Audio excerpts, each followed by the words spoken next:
Buku ini diceritakan oleh Move On. Hai gengs, buku yang mau sharing kali ini berjudul Elon Musk The Real Iron Man. Ya, Elon Musk gengs, tahu kan? Dia adalah seorang pengusaha yang saat ini sangat terkenal hingga seluruh dunia gengs. Ini adalah buku yang menceritakan perjalanan dan pengalaman Elon Musk seperti masa kecil dia, impian dia, kegagalan sampai dia berhasil. Jika kita merasa kita adalah orang yang begitu biasa, begitu sederhana, kita tidak pantas memiliki mimpi yang tinggi, apakah kita bisa sukses? Mungkin buku ini bisa memberikan inspirasi, karena Elon Musk juga lahir dari keluarga yang sangat sederhana. Saat kita memikirkan bagaimana makan setiap hari, kehidupan sehari-hari, bekerja, dan lain-lain, si Elon Musk sudah membantu kita memikirkan bagaimana kalau suatu hari bumi tidak bisa ditempatin lagi dan kita harus pindah ke Mars. Jadi pemikiran dia sangat-sangat jauh, gengs. Penulis buku ini adalah M.S. Anderson, cetakan 2017 versi Indonesia. Judul buku ini adalah Elon Musk The Real Iron Man. Mengapa nama bukunya seperti ini? Awalnya saya juga bingung, gengs. Kalian tahu Tony Stark, gengs? Gak asing kan? Yaitu si Iron Man. Dan sosok superhero ini dibentuk atas inspirasi dari Elon Musk. Sutradara Iron Man ingin menciptakan tokoh karismatik teknologi, dan Robert Downey, yaitu si pemeran Iron Man, menyarankan agar berkenalan dengan Elon Musk. Setelah berbicara, ternyata sutradara menemukan kesamaan karakter antara Tony Stark dan Elon Musk, yaitu sama-sama berbisnis sukses di bidang teknologi yang belum dipikirkan orang-orang. Jadi Elon Musk baru disebut The Real Iron Man, gengs. Mungkin ada sebagian seperti saya, sebelumnya hanya pernah mendengar nama Elon Musk tapi kurang tahu apa prestasinya. Ini saya akan bacain beberapa, gengs. Pada tahun 2016, dia masuk dalam 100 orang terkaya di dunia versi Forbes. Tahun 2017, dia masuk dalam 100 tokoh paling berpengaruh di dunia versi majalah Time. Elon Musk adalah CEO dari Tesla, yaitu mobil listrik yang sedang booming saat ini. Dia juga pendiri dari SpaceX, jadi dia membangun roket bukan dari biaya pemerintah. Dan PayPal, gengs, pernah dengar kan? Dia juga salah satu pendiri awal dari si PayPal. Buku ini akan di-sharing dalam 3 part. Part pertama kita akan membahas tentang masa kecil Elon Musk hingga dia memulai startup pada usia muda. Part kedua kita akan membahas tentang perjalanan dia dalam membangun Tesla dan SpaceX. Bagian ini cukup seru, gengs. Part ketiga kita akan membahas kebiasaan-kebiasaan apa yang membuat Elon Musk itu berhasil. Jadi mari kita mulai dulu dari part yang pertama. Kita mulai dengan kehidupan masa kecil Musk dulu, gengs. Dia lahir pada tahun 1971 hingga 2021 umurnya udah 50 tahun. Tahu nggak, gengs, Elon Musk itu lahir dari mana? Dia asli orang mana, gengs? Oke, dia ternyata lahir dari Afrika Selatan. Gak nyangka kan? Hobi dia sejak kecil bukanlah nonton atau main, tetapi membaca buku. Jadi, gengs, kita banyak orang yang tidak suka membaca buku. Kita beralasan malas, ngantuk, dan lain-lain. Ini adalah contoh orang sukses yang memang sudah senang menambah wawasan sejak kecil. Elon Musk memang sangat gila dalam membaca buku. Kita lihat seberapa gila Musk membaca buku sejak kecil. Setiap hari dia meluangkan waktu 4-5 jam untuk membaca buku. Kadang-kadang satu hari dia bisa menghabiskan 2 buku. Buku yang dia sukai adalah tentang sains dan antariksa. Saat umur 8 tahun, dia sudah membaca seluruh buku yang ada di perpustakaan. Amazing ya ini ya. Mungkin saat 8 tahun kita saja nggak pernah baca satu buku pun dari perpus. Bahkan nggak pernah masuk perpus, ya kan? Jadi Mas dari kecil sudah sangat suka dengan belajar. Dia pernah meminta sekolah agar buku di perpus ditambah lagi. Dan saat ngobrol dengan teman-teman seumuran, Mas selalu bisa memberikan jawaban yang sangat ilmiah dan tepat. Tetapi teman-temannya itu nggak ngerti. Pada umur 10 tahun, dia dibelikan komputer dan dia belajar programming dari buku. Pada saat 12 tahun, Mas sudah menjual games hasil buatan sendiri namanya Double Star. 12 tahun di masa itu udah bisa belajar programming, itu sangat hebat, gengs. Saya masih ingat kalau materi programming itu saya belajar saat SMA. Mas yang begitu pintar, ternyata sering dibully di sekolah. Dia dipukuli, dia dilempar dari tangga oleh anak-anak lain sampai dia masuk rumah sakit. Dalam buku ini mengatakan Elon Musk dibully karena fisiknya yang kecil. Anak yang paling pintar ini sekaligus adalah anak yang paling muda di kelasnya. Dan ternyata itu malah bencana bagi si Musk. Selain itu, hubungan Musk dan ayahnya juga tidak baik. Dia sering mendapatkan tekanan psikis dan kekerasan dari ayahnya.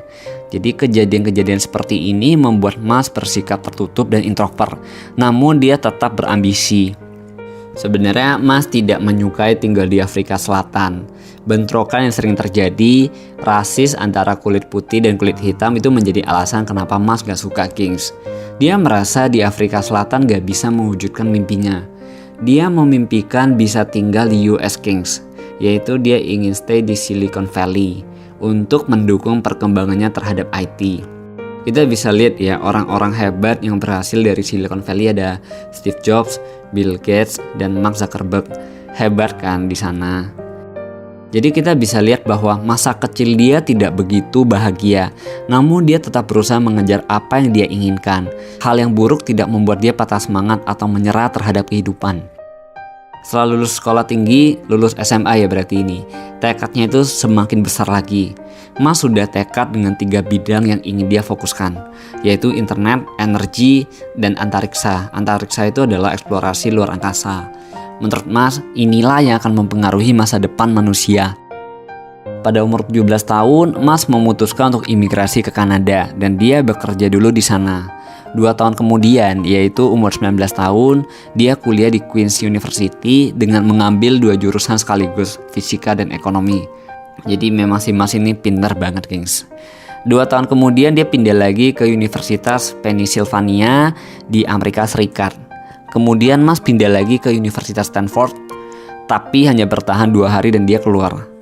Dia udah berhasil masuk Stanford dan dia keluar lagi, gengs. Alasannya karena Musk merasa dia udah gak sabar untuk mengikuti perkembangan dunia komputer dan dia ingin segera berkarya.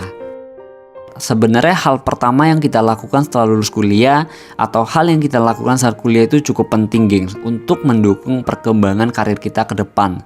Jadi mari kita lihat apa yang si Musk lakukan pertama kali. Musk dan adiknya itu merintis sebuah startup namanya Zip2, yaitu konten online yang berisi panduan travel perkotaan, seperti Yellow Page mungkin. Saat itu harusnya adalah masa yang susah bagi dia, karena tidak banyak perusahaan yang tahu tentang internet. Google waktu itu pun belum ada, jadi kita bisa bayangin ya seberapa sulit dia harus meyakinkan para perusahaan untuk listing dalam website dia. Dan pada masa-masa sulit itu, dia tinggalnya itu di kantor. Dia nginap di kantor, gengs. Dia bilang ke karyawannya, kalian yang datang pertama ke kantor, langsung bangunin saya butuh segera kerja. Jadi selain si Musk itu sangat pintar, dia juga sangat bekerja keras. Pada tahun 1996, Zip2 mendapatkan investor pertama sebesar 3 juta dolar US. Bagaimana caranya dia bisa mendapatkan customer dengan cepat, gengs? Yaitu dia bekerja sama dengan koran. Saat ada perusahaan yang beriklan pada koran, pihak koran juga menyarankan mereka listing di Zip2. Dengan cara ini mereka mendapatkan banyak customer. 3 tahun kemudian, yaitu pada tahun 1999, saat bulan kedua Zip2 diakuisisi oleh Compaq dengan nilai 300 juta dolar US. Dan Elon Musk mendapatkan 22 juta dolar dari penjualan tersebut. Ini adalah startup pertama dari Elon Musk. Saat itu dia baru berumur 28 tahun. Masih sangat muda dia waktu itu. Dan ternyata 1 bulan kemudian, yaitu pada bulan ketiga, gengs, dia langsung startup lagi untuk kedua kalinya. Dia mendirikan X.com, yaitu perusahaan internet yang menyediakan jasa keuangan dan pembayaran melalui email. Waktu itu salah satu kompetitor Elon Musk adalah Confinity, sejenis dompet digital yang didirikan oleh Peter Thiel. Pada tahun 2000, kedua perusahaan itu bergabung. Dan pada tahun 2001, namanya diubah menjadi PayPal. Pasti pernah dengar kan PayPal? Salah satu pembayaran digital yang paling terkenal saat ini. Waktu itu Elon Musk menjabat sebagai CEO PayPal. Pada tahun yang sama, saat Elon Musk lagi dinas, Musk dipecat oleh direksi PayPal. Mereka voting dan Musk dipecat. Dan jabatan CEO digantikan oleh Peter Thiel. Saat dia kembali kantor, posisinya udah hilang dan dia kaget. Kalau orang lain mungkin akan udah berantem. Dan sebenarnya Elon Musk termasuk orang yang cukup keras. Namun perubahan posisi kali ini Musk menerima dengan baik. Dia nggak ribut walaupun jabatannya udah hilang, gengs. Tetapi dia tetap berperan sebagai konsultan dan membantu pengembangan model bisnis baru. Kenapa dia bisa terima ya, gengs? Karena dia merasa ini untuk kepentingan perusahaan. Yang penting kalau untuk kepentingan perusahaan, dia bisa terima. Inilah contoh seorang pemimpin, seorang leader yang berlapang dada. bergerak demi kepentingan bersama, bukan hanya kekuasaan sendiri. Dan atas usaha Elon Musk beserta tim, mereka mengungguli banyak pesaing. Pada tahun 2002, eBay membeli PayPal seharga 1,5 miliar dolar US. Sebagai pemegang saham terbesar, Musk mendapatkan 165 juta dolar. Tadi kan udah kita cerita, salah satu dari 3 bidang yang ingin Musk tekuni adalah internet. Dan dari 2 usaha ini, Musk sudah membuktikan dia itu berhasil.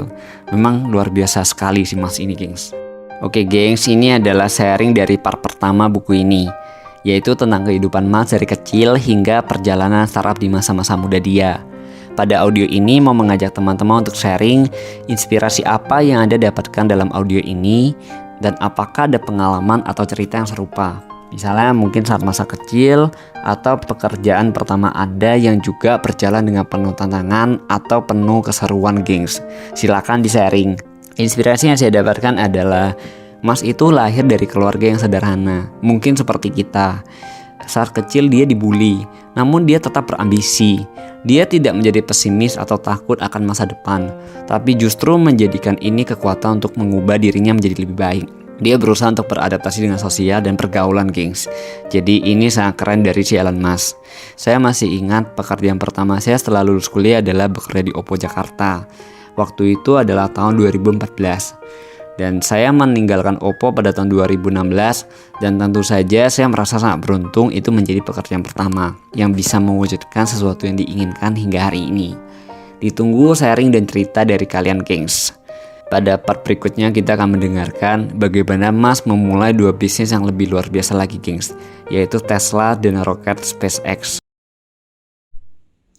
Hai gengs, banyak orang yang ingin belajar tapi malas membaca buku. Maka dari itu, Move On menceritakan buku untuk Anda. Jika Anda merasakan manfaat dari buku ini, silakan like dan subscribe akun Move On untuk mendapatkan informasi video terbaru. Bagikan juga video ini kepada orang yang Anda peduli. Mari saling belajar. Terima kasih.